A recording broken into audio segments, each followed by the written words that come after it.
Bwe kubera nga olaba Gemini Tuyugi kakati ntandise n'akatambi wali munnange aka Elema Namakula wali nga abadde akiniramuko wali bafaanizi be anti nga womanyi nti no Sunday lubadde lunaku lwa Sunday wali wonna n'akera n'akassayo wali nga ali mu kuba wamu wali obuzina ate obwakabi munnange gwe alaba Gemini Tuyugi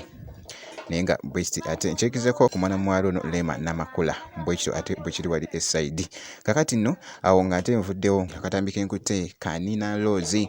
so se neebuuzamu ne ŋŋamba nti no omuyimbi Nina Rose ani gwali mu kuyita ajje alabe engeri gy'anyumirwamu wali wonna munnange gwe alaba Gemini Tuyugi jjukira nti no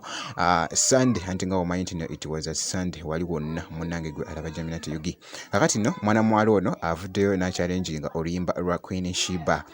oluyimba luno nga mwana muwala ono Sheba Kalungi yaluyimba ne Chosen Blood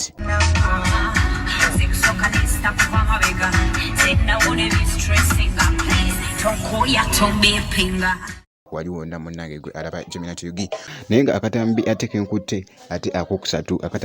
akokusatu ka mwana muwala wali Lydia Jasmine ono munnange wali